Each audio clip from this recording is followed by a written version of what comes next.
TWR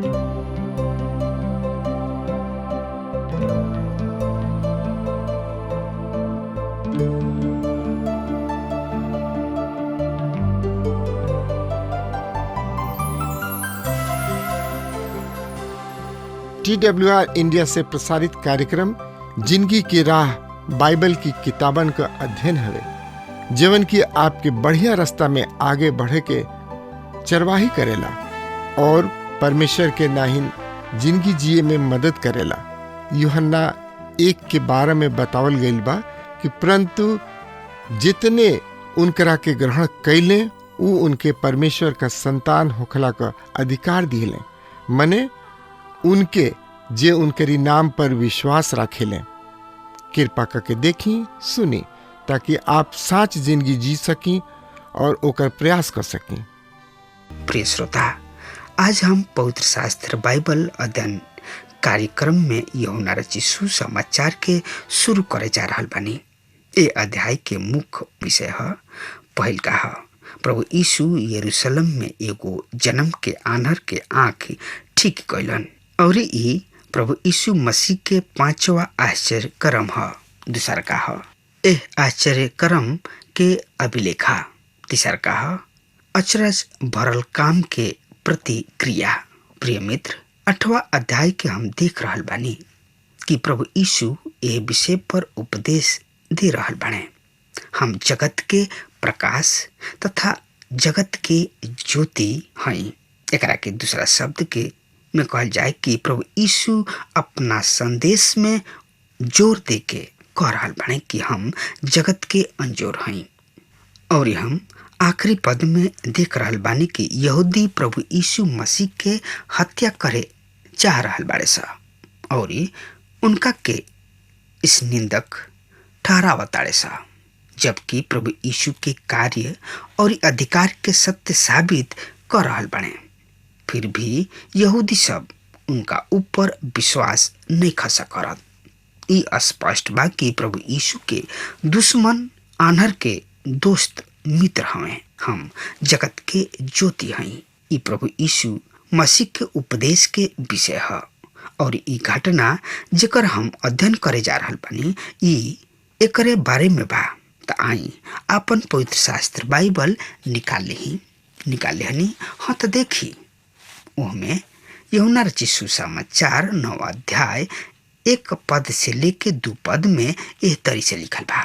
सुनी, फिर उ जात एगो आदमी के देखलन जौन की पैदाइशी तथा जन्म से ही आना रहे और उनकर चेला सब ई कहत उनका से पूछले लोग, रबी के पाप कोइले ई आदमी या एकर बाबू महतारी कि ई आन्हर पैदा भइल? प्रभु यीशु जवाब दिहलन, नाही ई आदमी पाप कोइले बा, नाही एकर बाबू महतारी, पर ई ऐसे आन्हर भइल बा कि एकरा में परमेश्वर के कार्य प्रकट होके। प्रिय श्रोता, यदि तर्क संगत देखल जाए तो ई कथा प्रभु यीशु के ओह अचरज भरल कथन के अनुसरण करेला जौन की ऊ यूहन्ना 8 अध्याय के 12 पद में कहल गइल बा। जे जन्म से आन्हर बा ऊ प्रभु यीशु मसीह के चेला उनका से उस जन्म के आन्हर के बारे में सवाल कैले लोग, रबी अर्थात गुरु के पाप कैले बा? ई आन्हर आदमी या एकर बाबू महतारी? यानी में से के पाप कैले बा? ई आदमी आन्हर पैदा हो गइल। यानी के बात सुन के प्रभु यीशु उन्हीं के जवाब दिलन, ना तो ई आदमी पाप कैले बा, ना ही एकर बाबू महतारी। यानी में से केहू पाप नहीं के कैले कि ई जन्म से आन्हर जन्म ले बा, पर ऐसे ई अपना माई के पेट से आन्हर बा कि ए आन्हर के द्वारा प्रभु परमेश्वर की महिमा प्रकट हो गई। प्रिय मित्र, इस सवाल के वह दिन में 4 जवाब दिहल जा सकत रहे। पहल का आज काल के लोग के ऐसन वह दिन में भी मूर्ति पूजा करे वाला लोग पूर्ण जन्म में विश्वास करत रहे लोग। उन्हीं लोग के विश्वास रहे कि जन्म जात रोग पिछिलका जन्म में कोयल गोल पाप के ई परिणाम है और यहूदी लोग एह व्याख्या के खंडन करत रहे लोग। दूसर का ह। तब दूसर का जवाब रहे वंशानुक्रम निर्गमन 20 अध्याय के 5 पद के अनुसार माता पिता के द्वारा कोयल गोल पाप के कारण संतान जन्म से रोगी हो। तब तीसर का व्याख्या के अनुसार आदम द्वारा कोयल गोल पाप सब मानव परिवार में फैल गई। ए खातिर आदमी के जन्म से रोगी और मृत्यु के भागी है। चौथ का है आखिरी विचार के अनुसार यहूदी रबी ये विश्वास करत रहन कि बच्चा भाई तथा महतारी के गर्भ में पाप कर सकता, ऐसे वो जन्म जात रोगी पैदा लेला। ये अन्य जाति रोगी के विषय में मानवीय दृष्टिकोण है। तो आई देखी एकरा बारे में प्रभु के का दृष्टिकोण बा। तो एकरा बारे में बता रहल बाने, सुनी। तरुआ हमरा संगे अपन पवित्र शास्त्र बाइबल निकाल ली। यूहन्ना रचित सुसमाचार 9 अध्याय 3 पद से लेके 5 पद में एह तरी से बखान बा, सुनी। प्रभु यीशु जवाब दिलन, ना तो ई आदमी पाप कइले बा, ना ही एकर बाबू महतारी, पर ई ऐसे भइल बा कि परमेश्वर के कार्य ओकरा में प्रकट होखे। जरूरी बा कि जे हमरा के भेजले बा ओकर हम दिन ही दिन में करी। रात आवे वाली बिया, जब काम केहू ना करत सकी, जब तक हम बानी, हम जगत के ज्योति हई। प्रिय श्रोता, प्रभु यीशु ओनी के जवाब ना दिहले जौन उनकर चेला सुने चाहत रहन। वो ओनी के बस उतना ही बतौले कि ई बात खास तथा महत्वपूर्ण नहीं खे कि हम पता लगाई कि के पाप कइले बा, एकर बाबू पाप कइले बा या महतारी पाप कइले बिया। खास बात ई बा कि ए आदमी के चंगा कइल जाओ। आज के डॉक्टर सब खातिर प्रभु के विशेष संदेश बा।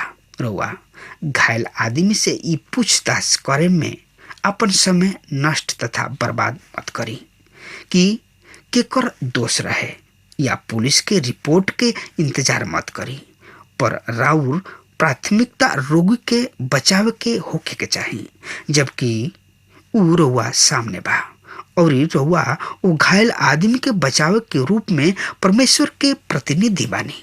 प्रिय श्रोता, रोग दुख पीड़ा के अइला के अनुमति दिहला के पीछे परमेश्वर के आपन बुद्धिमानी से भरल कारण है, और वो एक कारण के बतावे के अपेक्षा हमने से चाहलन कि हम वो अंधकार पूर्ण समय में विश्वास के द्वारा चलत रही। प्रिय मित्र, परमेश्वर पिता हमने के हर एक जन के यह पृथ्वी पर आपन महिमा खातिर रखले बाड़न। अगर हमने के एकरा के समझे में चूक कर जाता नहीं जाता, हमने के अपना सृष्टि के सब उद्देश्य के पहचाने में चूक जाता नहीं जा और परमेश्वर के उद्देश्य से भटक जाए न जा। प्रभु जी कहलन कि ई आदमी ए खातिर इच्छा जन्मल की एकरा द्वारा परमेश्वर के कार्य प्रकट होके।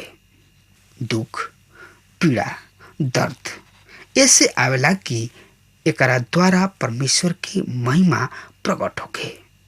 ऊ प्रभु मसीह के दर्शन करी हैं। श्रोता, हम जगत के ज्योति हई, यानी कि हम जगत के अंजोर हई, प्रकाश हई।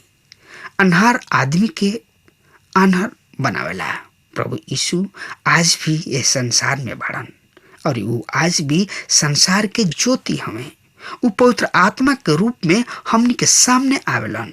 ऐसे जब तक परमेश्वर बेटा प्रभु यीशु मसीह हमनी के आंख के ना खोल दे, हमनी के आत्मिक रूप से आनर ही रही ना जा। तो आई अपन पवित्र शास्त्र बाइबल निकाल ली। हाँ, तो देखी हमें यूहन्ना रचित सुसमाचार 9 अध्याय 10 और 7 पद में एह तरी से लिखल बा। जब वो ई कह चुकले, तब प्रभु यीशु जमीनी पर थूकले और वो थूक से माटी के सनले। तब वो माटी के लेके वो अन्हरा के आँखी पर लगौले और वो अन्हरा से कहले, जो सिलोह के कुंड में धोले। सिलोह के अर्थ भेजल गइल। उ आन्हर धोलस और लौट आइल और देखे लागल। प्रिय श्रोता, प्रभु यीशु ओह आन्हर आदमी के आंख के छुअले और आन्हर आदमी प्रभु यीशु मसीह के आज्ञा के पालन कैलस और वो आन्हर देखे लागल। ओकर आंख खुल गइल। मित्र, जब प्रभु जी हमनी के छुएलन तो हमनी के उनकर आज्ञा के पालन करे के चाहिए। जे उनका आज्ञा के पालन करेला ओकरे आंख खुल जाला। ऐसे उनकर आज्ञा के पालन कइल बहुते जरूरी तथा आवश्यक बा। सवाल ई नहीं के उठत कि के पाप कइले बा। रोमियो 3 अध्याय के 23 पद के अनुसार सब केहू पाप कइले बा और सब परमेश्वर के महिमा से रहित बा। प्रिय मित्र, यदि रउआ आँखी के परमेश्वर नैकन छुअले, रउआ देख नहीं सकत, रउआ मन में इस सवाल जरूर आवत तथा उठत होई कि प्रभु यीशु ए आन्हर आदमी के चंगाई के खातिर ए तरीके तौर तरीका तथा ए तरीके ढंग काहे अपनौले। उनका छुअला से वो आन्हर चंगा ना हो सकत रहे कि वो थूक के माटी सान के ओकरा आँखी पर लगौले। प्रिय मित्र, एकर बहुते कारण हो सकेला। त आई कुछ घड़ी वो सब कारण पर ध्यान दी जा। पहिल का प्रभु यीशु कुछ घड़ी पहले अपना परमेश्वर तत्व के घोषणा कइले और अब ओकरा के प्रमाणित कर रहल बाणे तथा अपना आप के परमेश्वर होके के सबूत के साथ साथ अचरज भरल काम के कर रहल बाणे और वो अनर आदमी के आँखी के छुअत हणे। दूसर का आन्हर आदमी के यदि आँख चाहे तो उ प्रभु यीशु मसीह के आज्ञा के पालन करे के रहे। तीसर का प्रभु यीशु जौना कुंड में भेजले आन्हर आदमी के आँख धोवे खातिर वो कुंड के सिलोह कहल जाला, जौना के अर्थ यूहन्ना बता रहल बाणे भेजल गइल। ई कुंड भी ई गवाही राखत रहे कि यीशु के परमेश्वर पिता भेजले। तो जौना तरी परमेश्वर पिता अपना बेटा के भेजले वही तरी बेटा भी वो आन्हर आदमी के भेजले कि परमेश्वर पिता के महिमा करे। चौथा का आन्हर आदमी के धोवे खातिर पानी के जरूरत रहे और पानी परमेश्वर पिता के पवित्र वचन के प्रतीक है। बिना परमेश्वर के वचन के कोनो आदमी के दिल बदलल नहीं जा सकत। पांचवा यहूदी सब के यीशु के बारे में गवाही के जरूरत रहुए और ये आदमी के चंगाई के द्वारा वो जान सकत रहन कि यीशु परमेश्वर के जन हवे जकरा के परमेश्वर भेजले बाड़न। प्रिय मित्र, हम रउआ के बतावे चाहतानी कि यहाँ चंगाई के ढंग खास विषय नहीं खे, ना ही ई महत्वपूर्ण बा कि जौना आदमी के चंगा कइल गइल ई महत्वपूर्ण विषय है। उ आदमी जे ओकरा के चंगा कइले उ हमें प्रभु यीशु मसीह जौन की ओह जन्म के जात आन्हर के चंगा कइलन। आन्हर आदमी के काम ई है कि उ एह पर विश्वास करो और उनका आज्ञा के पालन करो। प्रभु यीशु चंगाई करे खातिर अलग अलग ढंग के तौर तरीका के अपनौलन, जौना से कि चंगाई प्राप्त करे वाला के अलग अलग अनुभव प्राप्त भइल और परमेश्वर के महिमा कइले लोग। प्रिय मित्र, जब हम पापी रही और परमेश्वर के उद्धार मुक्ति मोक्ष से वंचित रही, उस समय का हमार दशा आन्हर के दशा के ऐसा ना रहे। ई आन्हर आदमी मंदिर से दूर रहत रहे तथा एकरा के दूसरा शब्द में कहल जाए कि ई आदमी मंदिर से बहरी रहत रहे और परमेश्वर के उपस्थिति से वंचित रहे। प्रेरित पौलुस इफिसियों 2 अध्याय के 12 पद में बतावत है कि हम तो परमेश्वर के वाचा सबसे और प्रतिज्ञा सबसे अनजान रही। हमरा किने कोनो आशा ना रहे। हम इस संसार में परमेश्वर के हीन दशा में रही। उद्धार, मुक्ति, मोक्ष से पहले हर एगो आदमी के इहे दशा, इहे स्थिति होला। परमेश्वरहीन, आशा रहित, परमेश्वर से दूर, बहुत ही दूर। दूसरा है आनहर आदमी। ये आदमी उद्धारकर्ता के देखे के जोग ना रहे। मित्र, यीशु कहलन, दुआरी हम हई और विश्वास उ चाबी है जकरा द्वारा रुआ यह द्वार के खोल के स्वर्ग के राज में घुस सकतानी, जा सकतानी। बिना डर भय के, बिना हिचकिचाहट के हम प्रभु यीशु के बेगर आन्हर रही करवा उद्धारकर्ता के रूप में देखले रही ना। मित्र, हम आत्मिक आन्हर रही। तीसर का हो, ये आदमी जन्म से आन्हर रहे और हम पाप में आन्हर जन्म ले रही। जौन दिन आदम और हवा मना कोल गोल फर के खैले लोग, वही घड़ी से उनकर शारीरिक आंख खुल गई और आत्मिक आंख बंद हो गई। ऐसे यूहन्ना रचित सुसमाचार 1 अध्याय के 18 पद में बतावल गइल बा कि परमेश्वर के केहू कबहू ना देखल। प्रिय मित्र, हमनी के आदम होखला के कारण आत्मिक रूप से आनर ही जन्मल बानी जा। चौथा का, इ जन्म के आनर मानवीय सहायता से बरी के आदमी एक कोनो सहायता ना कर सकत रहे। क्रम के नाम पर सुन रहे, एकरा के केहू चंगा ना कर सकत रहे। मित्र, हमहू एगो असहाय, एगो पापी रही। हमार धर्म और हमार कर्म केहू हमार सहायता मदद ना कर सकत रहे और हमार सहायता प्रभु यीशु कैले। पांचवा है, ई आनहर भिखारी के ई बात ऐसन बहुते लोगन के चोट पहुंचावेले। उ खुद के तथा अपना आप के भिखारी कहे में घृणा करलन।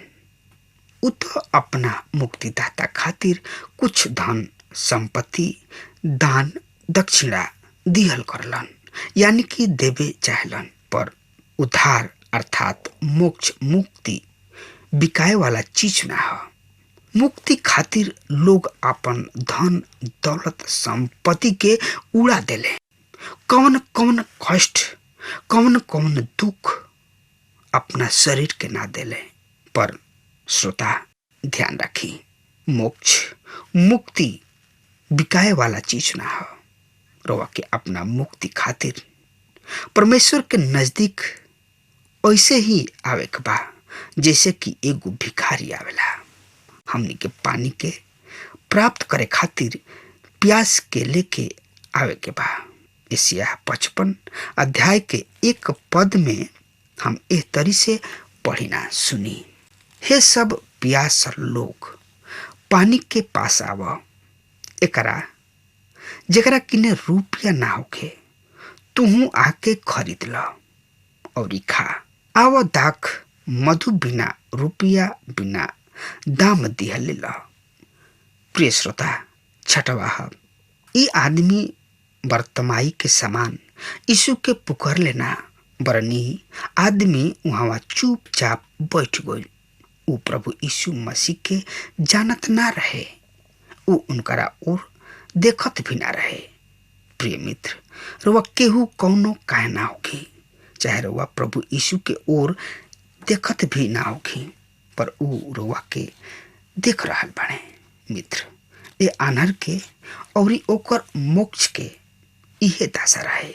सातवा, कोनो आदमी ओ आनहर के ऊपर दया ना कइल, ओकरा के केहू ढाढ़स ना दिहल, ना ही केहू सहानुभूति दिहल। यहूदी सब ओह आनहर के देखलन सा मंदिर में चलल जात रहल और प्रभु यीशु के चेला प्रभु यीशु से वाद विवाद कर रहल बने।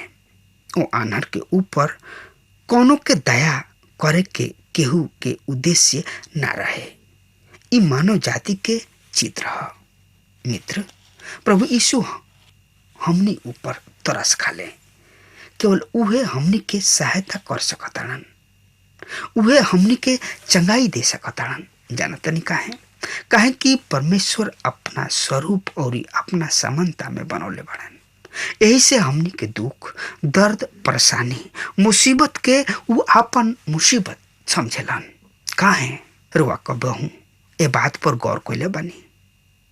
अगर नहीं की कैले तो आज हुए हम रुआ के बता दिहल चाहतानी। प्रभु परमेश्वर रुआ के अपना हाथ से बनौले और अपन जिंदगी के सांस रुआ में फूक दिहले। ऐसे राउर कोनो अगर परेशानी होला, कोनो तकलीफ होला, कोनो मुसीबत में रुआ पड़ी ना, तो प्रभु राउर हाथ पकड़ के वो दलदल, वो कीचड़, वो पाकी में से निकाल के चट्टान पर खड़ा करलन। ऐसे अगर वह हमार बात सुन रहल बानी तो आज वे प्रभु यीशु मसीह किने आई। वो डॉक्टर के भी डॉक्टर हवन, राजा ओ के भी राजा हवन। उनका से बढ़ के केहू नहीं खे कि हमनी के केहू के स्तुति प्रशंसा कल जाओ। वो महान परम पिता परमेश्वर हवन, वो शांति के राजकुमार हवन। एक खाली उनका किन्ने आके देखी, रुआ बहुते शांति पाई। अगर रुआ किन्ने रोग होके, बेलाय होके, कोनो प्रकार के तकलीफ, दुख, संकट होके, प्रभु यीशु किन्ने आके कहीं, प्रभु रुआ के छाती से लगा ली हैं और आशीष से भर दी हैं। तो श्रोता, अब हमार समय खत्म हो रहा बा, तब तक खातिर रुआ हमरा के आज्ञा देही। परमेश्वर रुआ सबके आशीष प्रदान करस। आमीन। हमके विश्वास बा कि ई कार्यक्रम आप सब खातिर फायदेमंद सिद्ध भइल हुई। हम चाहतनी कि आप सब अपन अपन आशीष हमरों से बांटी। अगर आप सबके लगे बाइबल से चाहे आपकी निजी जिंदगी से क्यों सवाल होके, चाहे क्यों समस्या खातिर प्रार्थना करावे चाहतनी, तो हमारी फोन नंबर पर जरूर संपर्क करें। परमेश्वर आप सबके बहुत आशीष प्रदान करें और आज का दिन आप खातिर सुखद बनावे।